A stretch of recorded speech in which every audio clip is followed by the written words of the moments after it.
You're listening to the Public Health Entrepreneurs Podcast with your host, Dr. Charlotte Huntley. Greetings, everyone, and thank you for joining me on this episode. On this podcast, we cover all the topics that are related to anything of interest for professionals at this intersection of public health and entrepreneurship. My name is Dr. Charlotte Huntley, and I'm your host. I'm a public health entrepreneur with over 20 years of experience in healthcare and public health, and I've supported many entrepreneurs along the way. Now, on this episode, we're going to be talking about monetizing a public health podcast. Now, if you did not hear the episode right before this one, okay, so this episode is episode number 18. On episode number 17, I answered the question, should I start a podcast? And I talked about the pros and cons of podcasting. And I mentioned monetization, the ability to monetize your podcast as one of the benefits or one of the pros of podcasting. And I mentioned that I would talk about more about it in a separate episode. So I wanted to dedicate this episode as a continuation and to dive a little more deeply or talk a little bit more specifically about monetizing your podcast. I think that's a big question that people have, and there's all these vague answers. So I'm not giving you a formula. Nope. I am going to share with you some ideas from experience and what I've also seen my podcast colleagues benefit, ways that I've seen them benefit as well, and some ideas and a way of thinking about monetizing your podcast. So there are multiple ways to do this. A lot of it has to do with your podcast style, your niche, your connections, your audience size, and your goals. Okay. So hopefully you can take something from it if you're thinking about podcasting. Maybe it's just a little note, a side note to make here. So just a few things I want to mention with you, thinking about monetization. So the first way, and there's no specific order to what I'm going to share with you, but one of the ways that you can monetize your podcast is through advertising or sponsorships. And there's, even as we say that, there's multiple ways to look to monetize your podcast, considering advertising and sponsorship. So in the traditional sense, for a lot of shows with a very broad audience, you can, with a large number, when people listen to a podcast episode, it's called a download often. So depending on how many downloads you have per episode, like how many people are listening per episode that you can document from your analytics. If you have a very high volume in the thousands and you have a very strong, following, the consistent high numbers, then you're able to advertise in a more traditional sense, which is a very formulaic route. And I'm skimming over this because most of us in this public health niche don't have that type of volume. But what we do have is a specialized niche audience of people, and that is highly valuable. So I want to bring that up front because that was really confusing to me when I first started podcasting, and I was trying to decide, well, how am I going to get to those numbers that some of the more general podcast audience, like the podcasts that serve more general, broader audiences, experience, and we just don't in public health. But there are ways to still monetize or advertise or get sponsors because we are niched, and depending on what your podcast niche area is, if it's what it's serving, can attract certain types of sponsors. There are certain advertisers or companies and organizations who will want to partner with you to run ads to get in front of your audience of your podcast. Or they may want to sponsor some episodes in exchange for you either reading something, an announcement or an advertisement about them, or mentioning them as a sponsor with no other ads, whatever the agreement looks like. But the thing I want you to remember is that when you do that, always consider your audience. I, of course, understand this is a business. It's very expensive. It's time consuming. And for me, when I realized that, okay, I'm in this podcasting thing for the long haul, I needed to find a way to monetize because it was expensive investment, because I was hiring out the support for editing and other things because I needed to leverage my time in that way. So I wanted to my first goal was just to at least monetize enough that I would not have to, it wouldn't cost me to produce the episodes. And then we moved to building from there. So that may be a way to approach it. So when you do that, think about what advertisement or who's sponsoring and what that looks like for your audience member. I always wanted to make sure that whoever I partnered with for ads or to sponsor any part of my podcast. You know, this is, of course, a brand new podcast, the one that you're listening to, but I'm talking about when I first started podcasting on a different podcast. I wanted to make sure that those companies were going to bring value to my listeners or to my audience, or it was something that could be an added, how instead of them skimming through the ads, but maybe something they would want to hear about or learn about. I know that on some of the shows that I would listen to, especially back then, I appreciated some of the ads because I learned a lot about some tools and resources that became very valuable for me as I was building my business. So think about not just monetizing and who you may be able to advertise with, because you want it to be a win, not only for your audience that's listening, but for the company that pays you. You want them to feel like they've put their investment into a good place and it's in front of the people that want to hear from them, and they get a return, whether people listening follow and purchase their products or, go back to their service. So you can't make it's not like you're going to have everything be perfect, but you want to strive for not just a way to get the money to help offset your costs of producing the podcast, but to put in front of your audience members a good quality resource or tool. And then for the partner, the company that's paying for the advertisement, for that to be a win for them as well. So it's just some things to think about.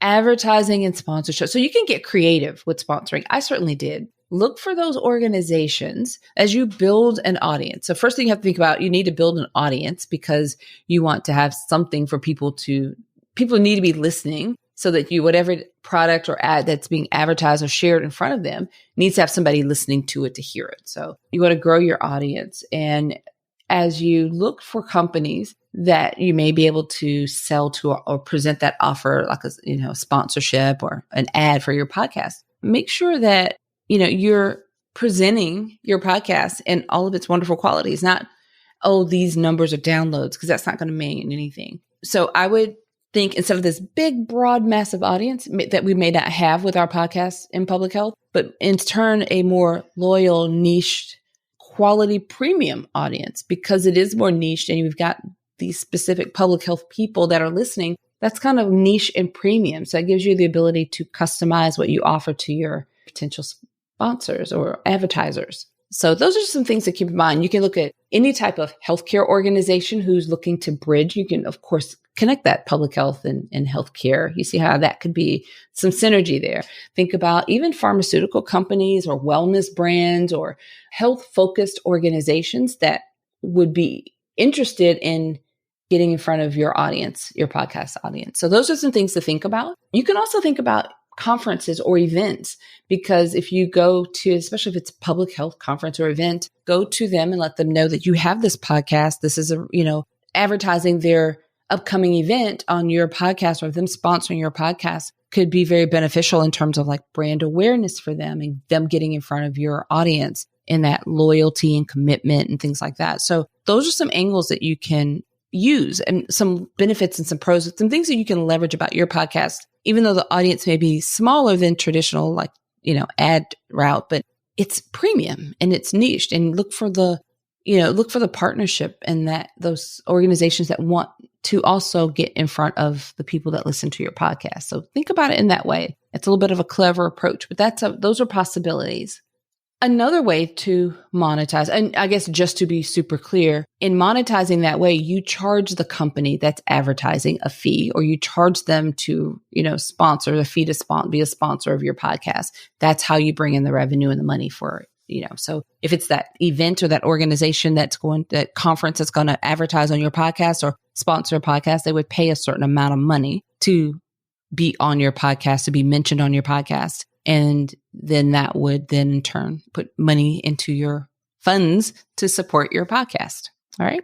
Okay. So another way that you can think about monetizing is through affiliate marketing.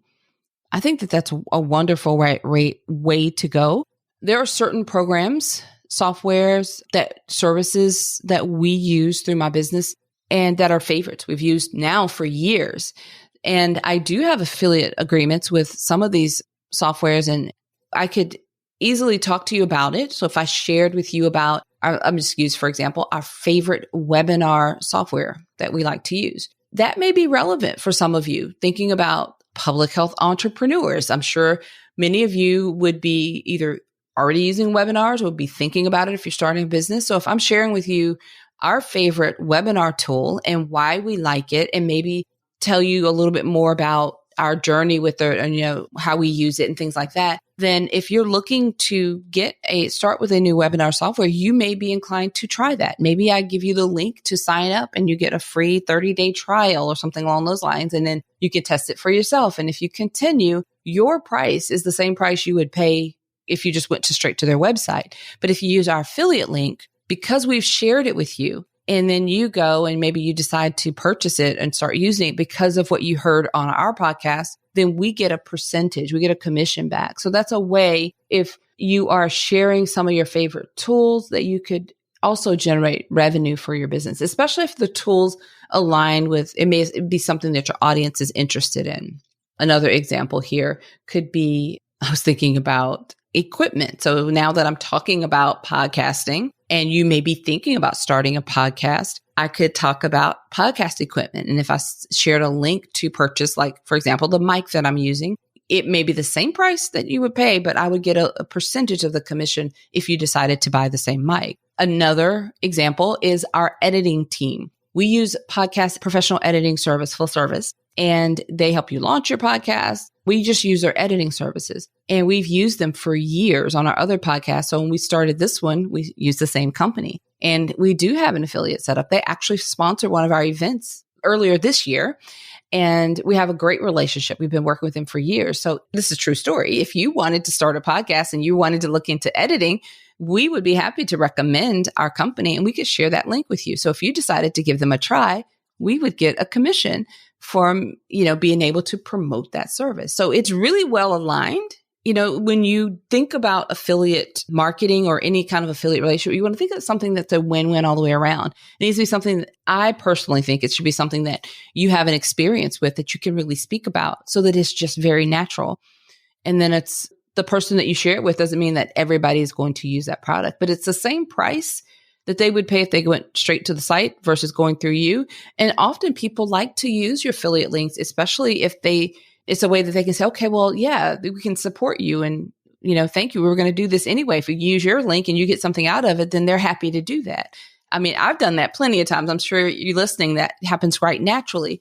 So affiliate marketing is a great way to monetize your podcast. You would probably need to kind of test out which affiliate partnerships you'd like to talk about, and, not overdo it, not too many of those, because it wouldn't necessarily be as beneficial or feel as genuine. But maybe some of your favorites. There are several that we created the affiliate agreement with and a relationship with because we love the products.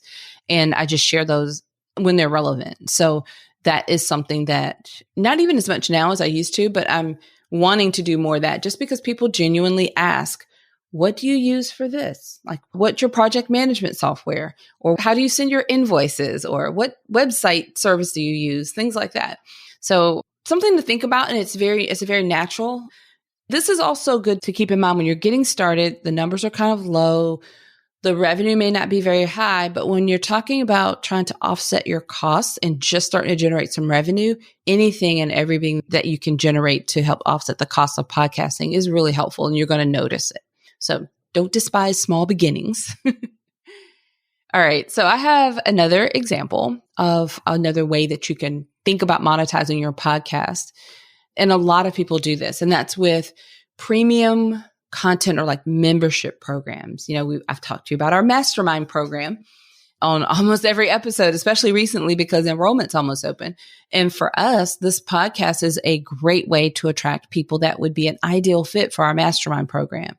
So I've talked to you in a whole separate episode about our mastermind program. And then throughout this month, because like I said, we're close to enrollment, I'll be talking about it all the time because I want people to know that if you're interested in our program, apply. That's how we know you're interested. And then we reach out and follow up with you. And then you have the opportunity to be invited to join. After the enrollment closes, we'll mention it every so often because we want people to know, hey, if you're interested in that program, apply and get on that waiting list so that we can let you know when enrollment opens again, which would be December, for example. So there are people who have courses or other membership type programs, and they'll talk about it on their podcast. And so the podcast, like all the things that I share with you on these episodes are things that I also share with the people in our mastermind, and I do when we have our retreats and we do deep dive coaching sessions. These are all strategies that, you're building on that. So some of the things you can take notes on and you can hear and you can just go put it into action. But we have podcasters in our mastermind program. So we have a whole space where those of us who are podcasters talk about things related to podcasting, but we're able to dive a little bit more deeply because we're in that community. So if you have a course or something like that, maybe you have coaching that you want to get into, a podcast is great for that because they get to experience you through these episodes and get a sense of what your coaching style is like. So if you then wanted to give an offer for people to work with you as a coach, a podcast is great because they've been listening and really getting to know you and your style so that when it's the next step for them to start to work with you, like the podcasting is the free resource and they get to test you out, so to speak. So then when there's an opportunity to pay for your services and work with you as a coach, it's like the logical next step for some of the people. So if you are a coach or you have courses or offer trainings, a podcast is a great way to get to know people and then like take them on that journey. The logical next step would be then to pay and enroll or sign up and work with you. So that's a great way to monetize your podcast. Now that route takes consistency and all the things I talked about before. And it's hard to know exactly what that timeline is. And it also depends on, how often your enrollment is open. Like for us, enrollment is open 2 times a year. So it's like generating a pipeline of people that could be interested and apply and be ready. For some people, their programs are ready like right away. You can listen for a while and then decide to buy or enroll or sign up or coaching. They can work with you as your availability opens up. But those are just some things to think about. Those are great ways to monetize your podcast because if it's helping you attract clients and bringing more clients to you, then, that's beneficial, right? It's kind of monetizing itself in that way.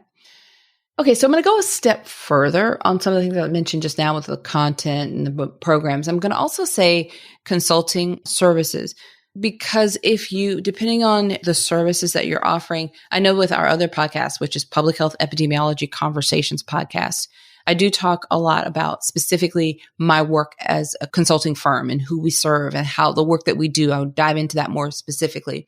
And sometimes I will ask, or I will let people know, we have room for one more client right now. Let them know, I describe the detailed type of clients that we like to work with.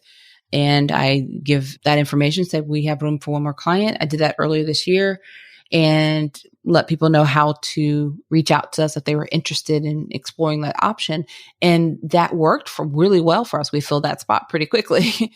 So that is something that if you have consulting services and you have a podcast, having it really well aligned, and then that's a great way to kind of talk about what you do and what you offer in consulting. Okay, let me give you a couple more. So you can possibly monetize by selling products. So let's say you decide if it's health-related products or merchandise, it could be, I won't say promotional merchandise. People are not necessarily wanting to pay to buy your brand and wear it. But if it's a way that they can feel like they're supporting the podcast. So if I said that, for example, and not just use myself, but you start a podcast and you decide to create merch, any kind of merch you want to have branded with your podcast, and you sell that and you let your listeners know that when they buy those items, they're supporting the podcast. That could be a great way to get this loyalty built and have your followers, your listeners of your podcast buy your merchandise, wear it, promote it out for you. And it also can bring some revenue in to help you monetize your podcast. So that's something to think about. I've seen some people do that. Some podcasters do that in public health, actually. So that could be a great way and a fun way for you to monetize as well. So think about products that you may want to either your own branded kind of content, products, t-shirts, hoodies, hats, mugs, things like that. Or if it's, something else. Our brand for this podcast, Public Health Entrepreneurs, we do have our own brand, but it's also very general. Like if we did have some merchandise that we sold, you could buy a t-shirt, Public Health Entrepreneurs. And if you're an entrepreneur, you'd be proud to wear that, right? So those are some of the ideas I wanted to share with you. And one more that I will mention, although this one depends on a whole lot of factors, but I have seen this done. You can possibly get grant funding. You can apply for grant funding. There are opportunities that will support your podcast, depending on the podcast and the details. I know someone who went through a foundation, applied for the grant, got the grant, and the grant covered, I want to say like 2 years of podcast episodes. and something like that. It was like a beginning and kind of end period. So at the end of the grant funded period, he decided to just close it out and have it just be that 2-year period and move on. But you could do that and get funding for a period of time and then continue your podcast by monetizing in some other way. But if you find these private or foundation grants or some sort of grants that align and your podcast fits their initiative, you could apply for that and potentially get some grant funding to support your podcast. So that one, not exactly my favorite option, but it was definitely worth mentioning because some of you are very grant savvy in that way and may go searching and find exactly something to get you going, get you started. So it is definitely an option for some to consider. Okay. So now you probably have an idea of why I wanted this to be a separate episode, but I thought it was worth just sharing a little bit more about monetization because this is a question that's in everybody's mind. If you're thinking about a podcast, I know I had to search around and had a hard time getting some real answers out when I was early on in that podcast phase and trying to figure it out. I did find a really good community of podcasters and that helped tremendously. But, here we are. I'm sharing with you, and I hope that this has been helpful. So as we wrap up, I will remind you about our mastermind program. If that's something that you're interested in, you can find all the details at publichealthentrepreneurs.com. When you're there, click on mastermind, and then you can read all the information. If it sounds like something that resonates with you, you're interested in learning more, possibly becoming a part of it, then click the button to apply and complete the application. It's just a few questions, and that just lets us know that you're interested. We'll follow up with you to make sure you get all of your questions answered. And then if it's a mutual fit, then we get to invite you to join us.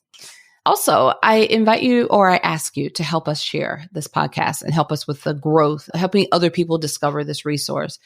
And you can do that by sharing our web link, publichealthentrepreneurs.com. Share that with a friend or your network. Also, writing a review in Apple Podcasts would be amazing because other people will see the review and it may help them decide to tune in. So you know how it is when we read reviews, we decide to buy or participate sometimes based on the reviews that we see. So that would be much appreciated. Really, regardless of what option you choose, we just appreciate you helping us spread the word about this podcast. All right, everyone. Until next time, have a fantastic rest of your day. Thank you for listening. Visit publichealthentrepreneurs.com to learn more.